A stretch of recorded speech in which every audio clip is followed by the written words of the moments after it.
राजकुमार आदित्य की सबसे बड़ी विशेषता क्या थी?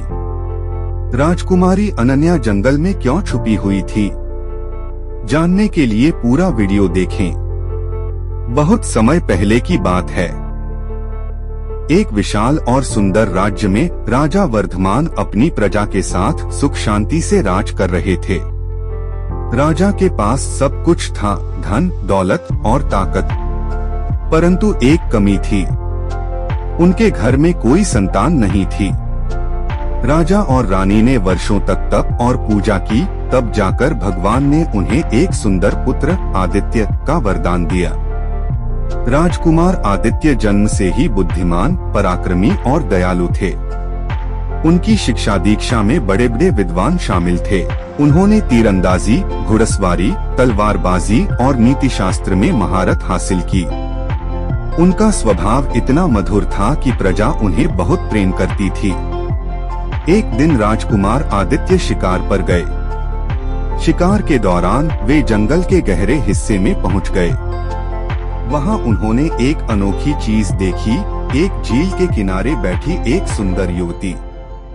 उसकी आंखें मोती जैसी चमक रही थीं और उसके बाल रात के अंधकार की तरह काले थे। आदित्य ने उसकी ओर कदम बढ़ाए और पूछा, तुम कौन हो और यहाँ अकेली क्या कर रही हो? युवती ने जवाब दिया, मेरा नाम अनन्या है। मैं एक दूसरे राज्य की राजकुमारी हूँ। एक दुष्ट जादूगर ने हमारे राज्य पर आक्रमण कर दिया और मेरे माता पिता को कैद कर लिया। मैं उनसे बचने के लिए यहाँ छुपी हूँ।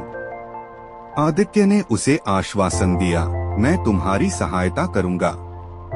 तुम्हारे माता पिता को मुक्त कराना और तुम्हारे राज्य को जादूगर के चंगुल से बचाना मेरा कर्तव्य है। राजकुमार और राजकुमारी ने एक योजना बनाई। दोनों ने एक साथ जादूगर के किले की ओर प्रस्थान किया। रास्ते में उन्होंने कई बाधाओं का सामना किया, भयानक जानवर, खतरनाक दलदल और रहस्यमयी गुफाएं। लेकिन आदित्य की बहादुरी और अनन्या की बुद्धिमानी से वे हर समस्या का समाधान निकालते गए। आखिरकार वे उस किले तक पहुँचे जहाँ जादूगर रहता था।